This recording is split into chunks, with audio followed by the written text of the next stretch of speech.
नमस्कार, हरियाणा न्यूज देख रहे हैं आप और मैं हूं आपके साथ हितेंद्र।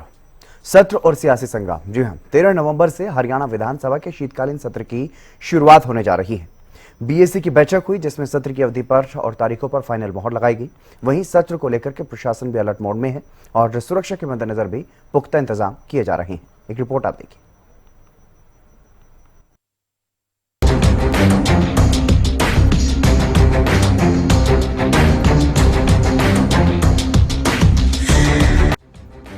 हरियाणा विधानसभा के शीतकालीन सत्र को लेकर तैयारियां जोरों पर हैं। सरकार के गठन के बाद पहले शीतकालीन सत्र का आगाज होने जा रहा है। वहीं सत्र की अवधि पर भी अब मुहर लग गई है। सत्र के दौरान तमाम सुरक्षा प्रबंधों को लेकर प्रशासन अलर्ट है और पुख्ता इंतजाम किए जा रहे हैं। हरियाणा विधानसभा के शीतकालीन सत्र की तारीख और अवधि पर मुहर लग चुकी है। आपको बता दें कि हाल ही में बीएसी यानी बिजनेस एडवाइजरी कमेटी की बैठक हुई, जिसमें ये सुनिश्चित किया गया कि विधानसभा का शीतकालीन सत्र कितने दिन तक चलेगा। वहीं बैठक में सत्र की तारीखों पर भी मुहर लगी है। 3 दिन तक चलेगा शीतकालीन सत्र। 13, 14 और 18 नवंबर को होगी सत्र की कार्यवाही। कई अहम मुद्दों पर होगी चर्चा। राज्यपाल के अभिभाषण के साथ शुरू होगा सत्र। बीएसी की बैठक के बाद मुख्यमंत्री नायब सैनी ने जानकारी देते हुए बताया कि इस बार शीतकालीन सत्र की कार्यवाही 3 दिन तक चलेगी, यानी 13, 14 और 18 नवंबर को सदन की कार्यवाही होगी। ये 13, 14 और फिर 18 तारीख को सेशन रहेगा, उसके ऊपर चर्चा हुई है और महामहिम राज्यपाल महोदय का अभिभाषण होगा, उसके ऊपर चर्चा होगी, सप्लीमेंट्री बिजनेस होगा, कुछ बिल भी होंगे। तो 3 दिन का ही सेशन रहने वाला है सर? 3 दिन का, अगर आवश्यकता पड़ेगी तो फिर देखेंगे, अभी रहेगा उसका। सर, विपक्ष की ओर से कहा भी गया कि आगे बढ़ाया जाए, क्योंकि कई बार ये कहा जाता है कि सेशन जो है वो कम समय है और उनके जो मुद्दे हैं वो नहीं, देखिए जितना बिजनेस है उसी बिजनेस के अनुसार ही हाउस चलेगा। आपको ये भी बता दें कि राज्यपाल बंडारू दत्तात्रेय के अभिभाषण के साथ सत्र की शुरुआत होगी, जिसके बाद सदन के पटल पर कई अहम मुद्दे रखे जाएंगे। माना जा रहा है कि विधानसभा का ये शीतकालीन सत्र काफी हंगामेदार रहने वाला है।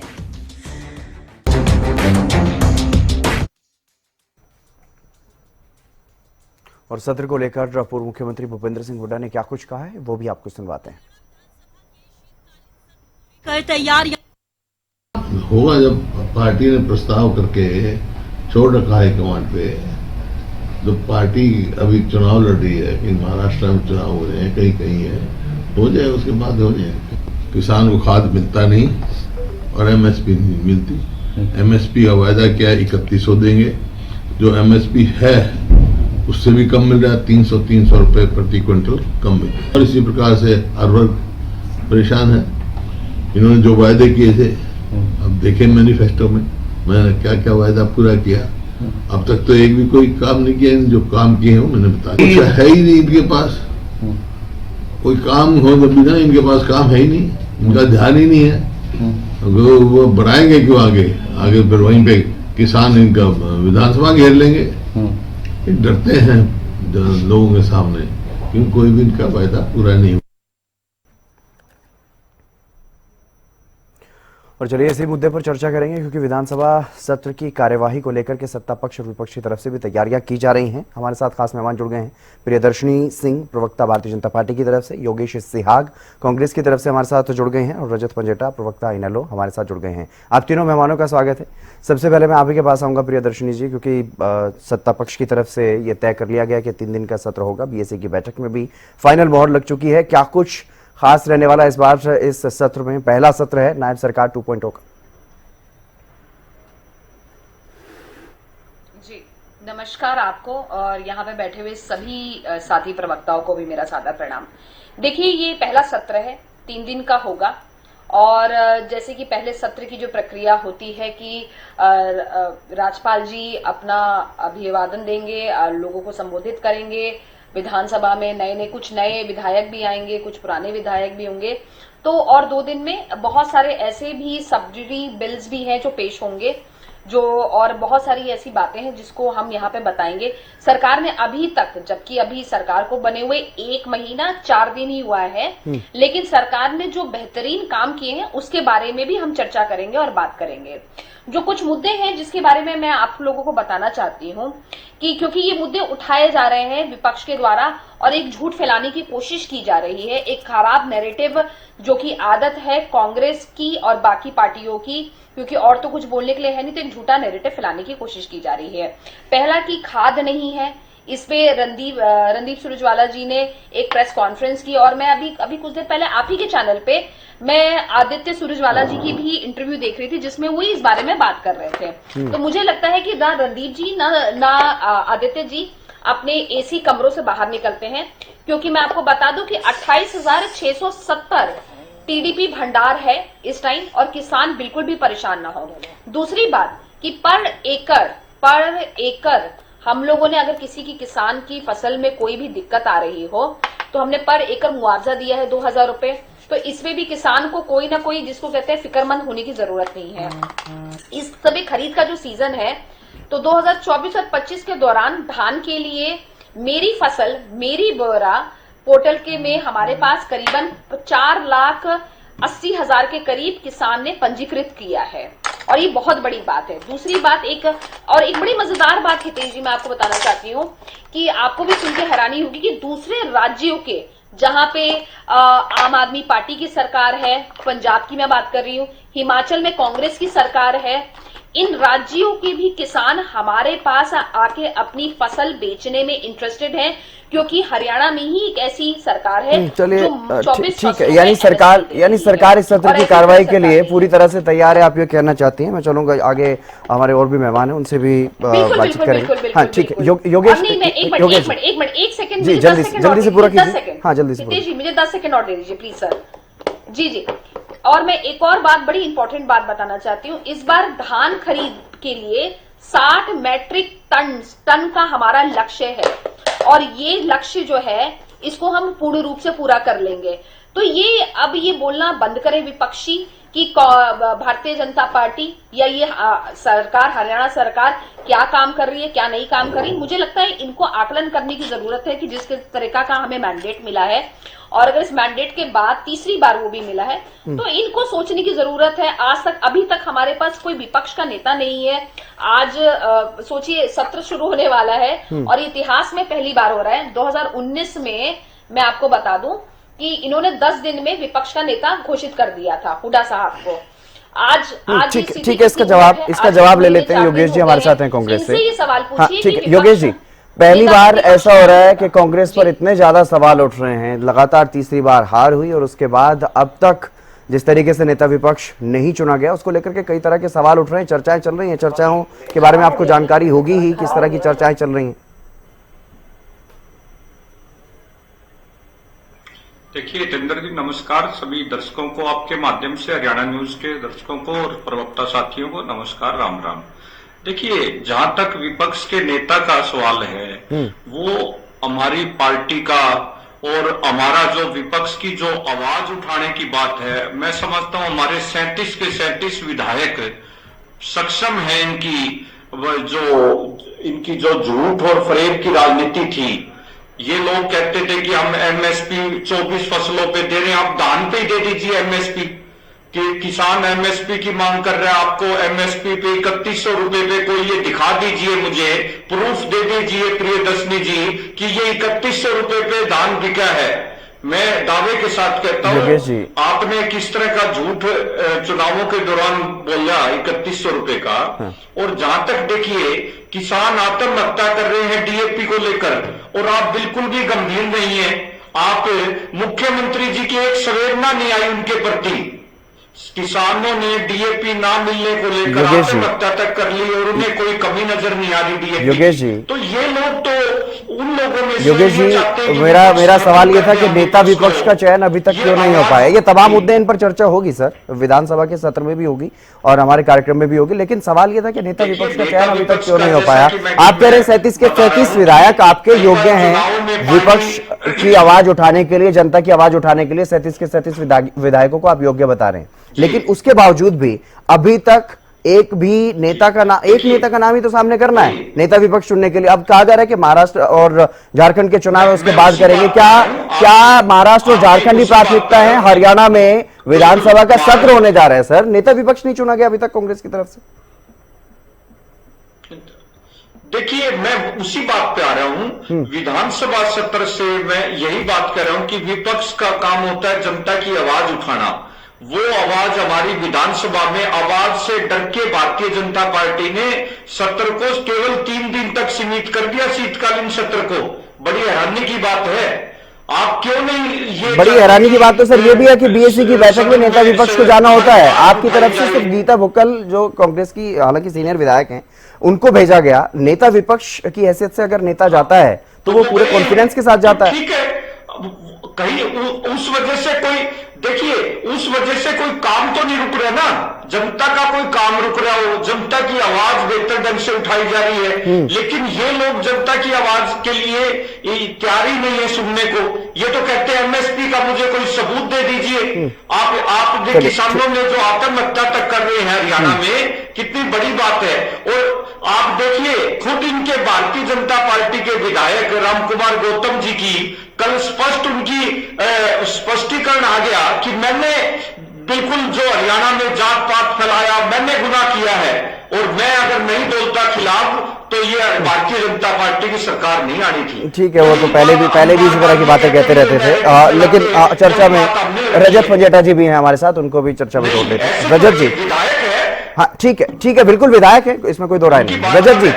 रजत जी, इनेलो की तरफ से किस तरह की तैयारी? 2 विधायक और ध्यानाकर्षण प्रस्ताव भी कुछ दिए गए हैं, किस तरह की तैयारी विधानसभा में, क्या कुछ देखने को मिलेगा इनेलो की तरफ से? देखिए, इंडियन नेशनल लोकदल ने कई ध्यानाकर्षण प्रस्ताव दिए थे और उसमें हमारे जो है वो टोटल 8 जो है वो मंजूर हुए हैं। उसमें 6 आदित्य देवीलाल जी के और 2 अर्जुन चौटाला जी के। मुख्य तौर पर जो आदित्य जी के मंजूर हुए हैं उसमें डीएपी को निश्चित तौर पर जो डीएपी की कमी आज हो रही है, जहां किसानों को लाखों टन में पर डिस्ट्रिक्ट में लगभग 1 लाख टन के आसपास की कई डिस्ट्रिक्ट्स में है टोटल, मतलब जो मैं कह रहा हूँ उसको हजारों उसके अंदर जो मात्र सैकड़ों में, जहाँ हजारों में जरूरत है उसको सैकड़ों में आज उसकी अवेलेबिलिटी है। जैसे कई डिस्ट्रिक्ट के अंदर कहीं 10,000 टन चाहिए, कहीं 16,000 टन चाहिए और वहाँ कहीं पे 800 टन है, कहीं 900 है, कहीं 360 है। तो ये सरकार को देखना पड़ेगा कि डीएपी की आज पर्याप्त मात्रा में कमी हो रही है और उस कमी की वजह से जो बीजने का जो टाइम है वो निकला जा रहा है। अब देखिए, सरसों बीजी जानी है, गेहूं बीजी जानी है और आलू बीजा जाना है और डीएपी की शुरुआत में जरूरत पड़ती है, बाद में डीएपी का कोई फायदा नहीं, बाद में तो यूरिया डलता है और अगर आगे ठंड बढ़ेगी तो फिर आगे उसके उत्पादन में भी जो है वो कमी आएगी। तो ये निश्चित तौर पे ये बहुत बड़ी समस्या है और अब पूरे हरियाणा के अंदर लगभग 62-65 लाख के आसपास एकड़ के अंदर गेहूं बीजी जानी है और जो आज तक का अभी आंकड़ा है, मुझे लगता है 1 लाख भी अगर 1-1.5 लाख भी में भी अगर गेहूं बीजी गई हो तो वो भी बड़ी गनीमत होगी। तो कहाँ अब आप अगर इस बात को अगर इतने 11 तारीख तक खींच के ले आए हैं, जो कि 25 अक्टूबर के आसपास जो शुरुआत होनी थी। और देखिए, किसान अपना खेत खाली नहीं छोड़ता है, छोड़ ही नहीं सकता है। ये नहीं है कि ये मजबूरी है किसान की और ये खाली खेत पड़ा नहीं रह सकता किसान को, तो मजबूरी में उसमें उगाना ही उगाना है और अगर डीएपी नहीं मिलेगी तो उसमें उत्पादन नहीं बढ़ता है, बेजल डोज है। दूसरा हमारा प्रश्न पराली को लेकर रहेगा निश्चित तौर के ऊपर। देखिए, पराली को लेकर मुख्यमंत्री जी ने बहुत सी बातें करी। पहली बात तो जब बात उठी तो सरकार ने तो सबसे पहले एक नकारात्मक अपनी सोच अपनाई और सीधा एक लेटर इशू कर दिया जिसमें किसानों के ऊपर जो है एफआईआर करो, उनको अरेस्ट करो फिर उनकी बेल होगी, उसके बाद 2 साल तक मेरा फसल अभी कुछ बोल रही थी भाजपा की प्रवक्ता, मुझे ध्यान से सुना नहीं, एक बार पूछेंगे वो क्या वर्ड था? मेरी फसल क्या था? मेरा ब्यूरो पोर्टल है सर वो। सर मैंने आपसे नहीं पूछा, मैंने भाजपा का प्रवक्ता के बारे में सीधा बोला है, मैंने आपसे जानकारी नहीं चाहिए, ये वर्ड मेरे को अच्छी तरह मालूम। जो ये वर्ड ठीक से नहीं बोल सकते, आप उनसे उम्मीद करते हैं कि वो हरियाणा का भला करेंगे? उनको ये तो पूछ लीजिए कि आलू के अंदर कितने बैग डीएपी के लगेंगे। ठीक है। प्रियदर्शनी जी सवाल सुन रही हैं आप विपक्ष की तरफ से? भले ही और सरसों में कितने बैग लगेंगे? ठीक है, भले ही विपक्ष की तरफ से अभी तक नेता विपक्ष का चयन ना किया गया हो, लेकिन इनेलो की तरफ से भी, कांग्रेस की तरफ से भी सवाल अपने तैयार कर लिए गए हैं। सरकार को घेरने की पूरी तरह से तैयारी कर ली गई है। प्रियदर्शनी जी, किस तरह से क्या कुछ रहेगा वहां? ये सिर्फ एक वो था जिसको ये बार बार मेरी फसल मेरी बोरा बोल रहे थे। आप मेरे को खत्म करने देंगे चंद्र जी? बीच में ना रोके, मेरी बात पूरी नहीं हुई है, आपने मुझे बीच में कट कर दिया, मेरी बात नहीं पूरी हुई है। नहीं रजत जी, जिस तरीके से आप डायरेक्ट सवाल पूछ रहे हैं वो भी ठीक नहीं है, तो आप अपना अगर जल्दी से बात पूरी करें, क्योंकि समय बहुत कम है। इस सवाल पूछना ठीक नहीं है क्योंकि उन्होंने गलत प्रोनाउंस किया था, इसीलिए बोल रहा था। वो ठीक है, आपने अपनी बात रख दी है, लेकिन मैं कह रहा हूँ कि जल्दी से अपनी बात को पूरा करें। बहुत ज्यादा ये क्या तरीका है कि आप अगर सत्ता पक्ष से सवाल पूछ रहे, आप कह रहे सवाल पूछना? रजत जी, मैंने सवाल पूछने से मना नहीं किया है। रजत जी, मैंने सवाल पूछने से मना नहीं किया है, लेकिन व्यक्तिगत टीका टिप्पणी अगर आप करें, ठीक है, उनके बोलने में थोड़ी सी दिक्कत हो सकती है, लेकिन वो भी बात आपकी ठीक है, जो आप कह रहे हैं वो भी सवाल आप पूछ लीजिए, कोई बात नहीं है, लेकिन मैं ये कह रहा हूं कि आप जल्दी से अपनी बात पूरा कीजिए। हाँ कोई बात नहीं, मैं जल्दी ही खत्म कर रहा हूँ, इतनी जल्दी है, मैं डिबेट खत्म करके डिबेट छोड़ दूंगा, आप आराम से कराइए। अगर आपको लग रहा है कि मैं समय ले रहा हूँ, आपका व्यर्थ कर रहा हूँ, तो मैं कोई बात नहीं, मैं अपनी बात पूरी कर आप आराम से डिबेट कराइए। रजत जी, वो आपकी मर्जी है, कोई आपको बाध्यता नहीं है, आप जैसा चाहे वैसा कर सकते हैं, लेकिन मैं ये कह रहा हूं कि अगर आप जल्दी से अपनी बात पूरा कहेंगे, संक्षेप में कहेंगे, तो वो ज्यादा बेटर है। आप व्यक्तिगत रूप से आप मुझसे बहस करने लग गए, ये क्या तरीका है? सत्ता के अरे आप, मैंने सत्ता से सवाल पूछने से कहाँ मना किया है? मैं तो खुद कह रहा हूँ कि विपक्ष पूरी तरह से तैयार है, बिना नेता विपक्ष के तैयार है। सवाल पूछना ठीक नहीं है, तो मैंने कब कहा सवाल पूछना ठीक नहीं है सर? मैंने कहा व्यक्तिगत रूप से टीका टिप्पणी मत कीजिए। आप तो मुझसे बहस में जुट गए हैं। मैं गलत बात, आप दोबारा गलत शब्दों का इस्तेमाल कर रहे हैं। जो बोला गया है डिबेट में, मैं उसी के बारे में बात कर रहा हूँ, मैंने किसी के साथ कोई पर्सनल कमेंट नहीं किया है। और आप ये बात बोलकर आप क्या साबित करना चाह रहे हैं? आप क्या साबित करना चाह रहे हैं सर? व्यक्तिगत रूप से मुझसे बहस करके आप क्या साबित करना चाह रहे हैं, बताइए। आप मुझे बताइए, मैंने आपसे पूछा कि आपकी क्या तैयारियां हैं? मैंने गलत पूछा आपसे? आपने एक पोर्टल का उन्होंने नाम शायद गलत प्रोनाउंस किया है। प्रियदर्शनी जी, सर मैं एक सार्थक चर्चा के लिए यहाँ पर बैठा हूँ, मैं एक सार्थक चर्चा करने के लिए यहाँ पर बैठा हूँ। प्रदेश की जनता के जो मुद्दे हैं उनको लेकर के आपकी क्या तैयारियां हैं, जो कि आपकी जिम्मेदारी है एक विपक्ष के नाते, जो कि आपकी जिम्मेदारी है, जनता के जो मुद्दे हैं उनको आप उठाइए। और आप मुझे बोलने देंगे? मैंने आपको बोलने के लिए ही बोला है सर कि जल्दी से संक्षेप में आप अपनी बात पूरा कीजिए। आप हर छोटी छोटी बात पे डिस्टर्ब ना कीजिए, बीच में इंटरप्ट ना कीजिए, पहली बात। दूसरा, धान की एमएसपी को लेकर, क्योंकि सरकार ने 3100 भी बोला, और जब बारीक जीरी जो है, आज मोटा धान है, वो उसकी 2300 साढ़े 2300 रुपए एमएसपी है। किसको मिल रही है? किसी को 2100, पूरी पर्ची काटते हैं, मिलते 2100 है, किसी को 2150 मिलते हैं।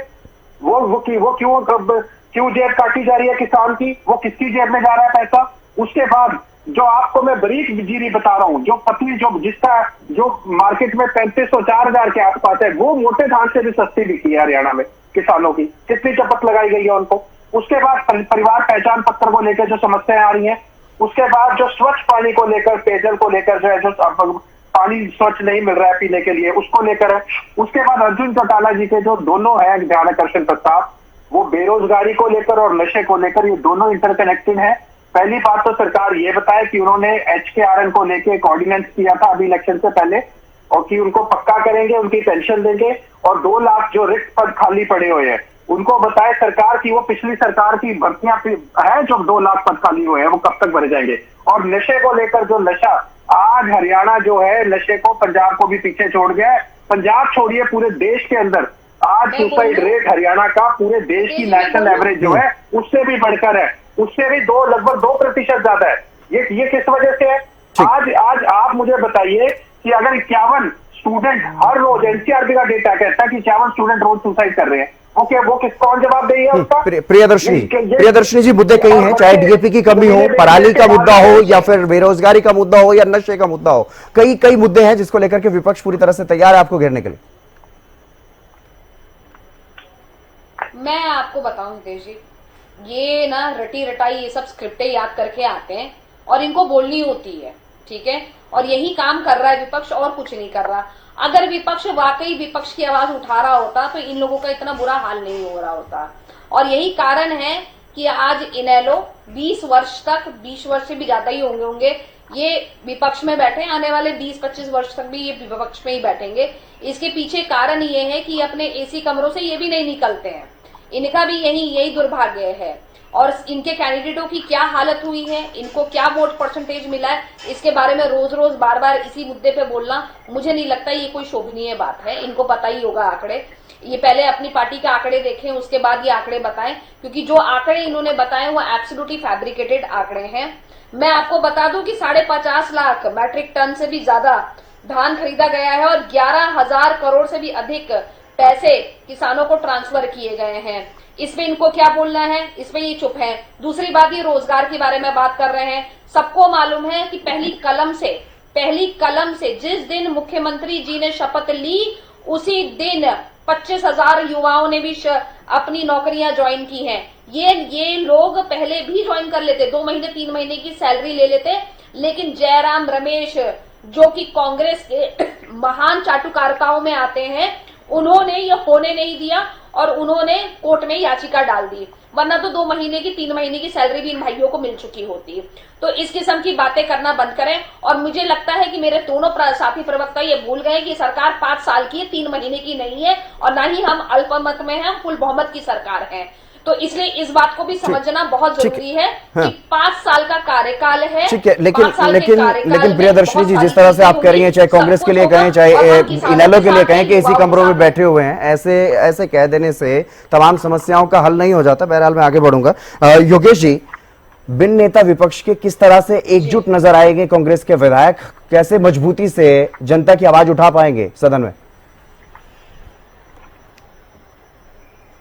देखिए, ये कोई बड़ा मुद्दा नहीं है, इसको भी सिर्फ सत्ता पक्ष इसको इतना बड़ा मुद्दा बना रहा है। ये नहीं, सत्ता पक्ष नहीं बना रहा है सर। योगेश जी एक बात समझिए आप, देखना, हम तो ये कह रहे, योगेश जी एक बात समझिए आप, जब कांग्रेस में अलग अलग गुट देखने को मिलते हैं, अलग अलग विपक्ष को वो समाप्त करना चाहता है। नहीं, अलग अलग धड़ तो कांग्रेस में बने हुए हैं, अलग अलग धड़ों में तो कांग्रेस बटी हुई है। नेता विपक्ष क्यों नहीं चुना जा रहा? नेता विपक्ष क्यों नहीं चुना जा रहा है? तो जनता से आवाज आ रही है सर। तो आप मुझे भाजपा की बता दीजिए। नहीं, आप देखिए, विज साहब ये कह रहे हैं कि मुझे तो सरकार के लोग मरवाना चाहते थे, इससे बड़ी बात क्या होगी? वो वहां गुटबाजी नहीं नजर आ रही। उन्होंने स्पष्ट बना कर दिया कि मैं सिर्फ अंबाला की, उन्होंने तो सर मुख्यमंत्री भी बना लिया, मंत्री भी बना लिए। ये ठीक है आपकी बात, आप सवाल उठा सकते हैं, गुटबाजी को लेकर के सवाल उठा सकते हैं, लेकिन ये बीजेपी का सवाल नहीं है कि नेता विपक्ष क्यों नहीं है। मेरा सवाल तो सर सिंपल सा ये है योगेश जी, आप ये देखिए, योगेश जी सवाल ये है कि कैसे कांग्रेस एकजुट नजर आएगी सदन में, कैसे जनता के मुद्दे उठा पाएगी? मुद्दा गंभीर मुद्दा ये नहीं है। देखिए, मुद्दा जनता के मुद्दे हैं गंभीर, जैसे अभी प्रियदर्शनी जी बोल रहे थे कि हमने तो अगर 2 महीने पहले उन्हें रोजगार दे दिया होता। आप 10 साल तक कहां थे? आपने 10 साल तक 2 लाख पद क्यों खाली रखे? इसका जवाब है आपके पास। आपने 10 साल तक किस बात की वेट की? और आज भी आप अपना रोड मैप दीजिए, आप अपना कैलेंडर जारी कीजिए कि आप जो 2 लाख खाली पद है उनको कब उनका विज्ञापन निकालिए, कब उनका इंटरव्यू। और आप देखिए, आप एक तरफ तो कहते हो कि हमने पर्ची खर्ची बंद कर दी, तो हम इसलिए मानते हैं आपने बड़े बड़े सरकारी विज्ञापन लगाए हुए हैं कि हमने ग्रुप सी और डी में। योगेश जी ठीक है, आप घेरिए, आप तमाम मुद्दों को लेकर के सरकार को घेरिए, कोई बात नहीं है, लेकिन क्या महाराष्ट्र और झारखंड के, क्योंकि वहां पर चुनाव है, आपके नेताओं की तरफ से कहा जा रहा है कि वहां चुनाव की वजह से देरी हो रही है नेता विपक्ष का चयन करने में, क्या हरियाणा प्राथमिकता में नहीं है? नहीं है। देखिए, बिल्कुल प्राथमिकता है। हरियाणा प्राथमिकता क्यों नहीं है वहां, लेकिन आज हरियाणा के मुख्यमंत्री 2 दिन के लिए महाराष्ट्र में क्यों चले गए हरियाणा छोड़ के? क्या उनका प्रचार करना आवश्यक है वहां? उनका क्या? तो ये देखिए, राष्ट्रीय पार्टियों में तरह तरह के फैसले लेने होते हैं, और अभी जो हमारी फैक्ट फाइंडिंग कमेटी की रिपोर्टें हैं, कई चीजें कंक्लूड करके एक साथ फैसला कोई ये नहीं होता, सारी चीजें डिस्कस होके फैसला लिया जाएगा। और आप देखिए, हर विधायक, हमारे इतने सीनियर विधायक हैं, डॉक्टर रघुवीर काचन जी, गीता बुक्कल जी, ठीक है, यानी बाद में आप फैसला लेते रहेंगे, लेकिन फिलहाल यही है कि इंतजार करना होगा कि नेता विपक्ष कौन होगा। बहुत शुक्रिया योगेश जी हमारे साथ जुड़ने के लिए। प्रियदर्शनी जी आपका भी बहुत शुक्रिया। रजत पंजेटा जी आपका भी बहुत बहुत शुक्रिया इस खास चर्चा में जुड़ने के लिए। तो सत्र है और सियासी संग्राम होना लाजमी है। देखते हैं कितना हंगामेदार ये सत्र रहने वाला है, क्योंकि स्वाभाविक सी बात है कि विपक्ष की तरफ से तैयारी कर ली गई है, तमाम मुद्दों को लेकर के आवाज उठाई जाएगी और सत्ता पक्ष भी पूरी तरह से तैयार है जवाब देने के लिए। लेकिन कितना हंगामेदार ये सत्र रह सकता है, ये देखने वाली बात होगी जब सत्र शुरू होगा। सत्र 13 तारीख से शुरू होने वाला है। फिलहाल इस खास कार्यक्रम में बस इतना ही। आप देखते रहिए हरियाणा न्यूज।